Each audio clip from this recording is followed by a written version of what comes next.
Passport পেতে গেলে তো সশরীরে আগে দাঁড়াতে হবে পাসপোর্ট অফিসে। তো তার জন্য আগে বাংলাদেশ থেকে এদেশে আসতে হবে। কিভাবে আসবেন?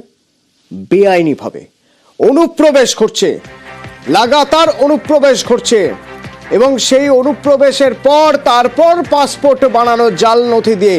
তো অনুপ্রবেশ রুখতে হবে আগে। ইতিমধ্যেই 4 জন বাংলাদেশি অনুপ্রবেশকারী নদিয়ায় গ্রেপ্তার, এবং যারা তাদের সাহায্য করছিল দালাল, 2 দালালও গ্রেপ্তার।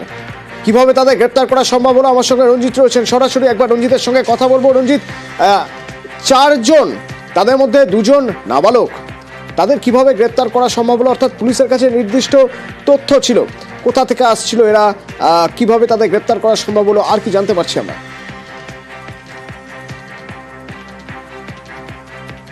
দেখো, হাঁসখালি থানার পুলিশ গোপন সূত্রে খবর পেয়ে বড় চুপড়িয়া এলাকা থেকে এই 4 জন বাংলাদেশিকে গ্রেপ্তার করে, এবং তাদের সাথে আরও 2 জন নাবালক রয়েছে। এর মধ্যে আরও তোমাকে জানিয়ে রাখি যে ভারতীয় 2 দালালকেও গ্রেপ্তার করতে পেরেছে পুলিশ।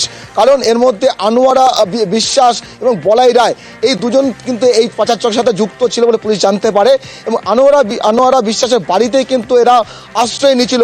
মূলত 1 মাস আগে এই দলটি বাংলাদেশ থেকে তারা এই দেশে আসে, এবং এদের মাধ্যমে তারা কিন্তু ভারতবর্ষে আসে, এবং এখান থেকে তারা মুম্বাইতে পাড়ি দেয় কাজের উদ্দেশ্যে। এবং তাদেরকে বলা হয়েছিল যে মুম্বাইতে কাজ করতে যেতে, এবং সেখান থেকে থাকাকালীন তারা এখানে বসে এই যারা দালাল চক্রের সাথে যুক্ত রয়েছে তারা তাদের ভারতীয় কাগজপত্র তৈরি করে দেবে, অর্থাৎ আধার কার্ড, ভোটার কার্ড, এই সমস্ত কাগজপত্র তৈরি করে দেবে। সেই অনুযায়ী তারা কিন্তু 1 মাস মুম্বাইতে কাজ করে আবার হাঁসখালি চুপড়িয়া এলাকায় ফিরে আসে, এবং আনোয়ারা বিশ্বাসের বাড়িতে তারা আশ্রয় নেয়। এবং পুলিশ তদন্ত করে এবং গোপন সূত্রে খবর পেয়ে তাদেরকে গ্রেপ্তার করে, 2 দালালকে গ্রেপ্তার করে।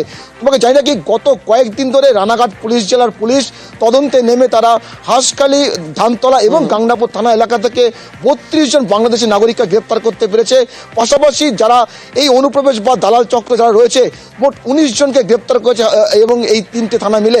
ফলে গত কয়েকদিন ধরে কিন্তু দফায় দফায় কিন্তু পুলিশ অভিযান চালাচ্ছে, এবং গতকাল অভিযান চালিয়ে অনুপ্রবেশের ঘটনা ঘটছে, যা কমানোর চেষ্টা হচ্ছে, যা বন্ধ করার চেষ্টা চলছে, কিন্তু কেন অনুপ্রবেশ হচ্ছে? অর্থাৎ বাংলাদেশ থেকে এদেশে মানুষ আসছেন কেন?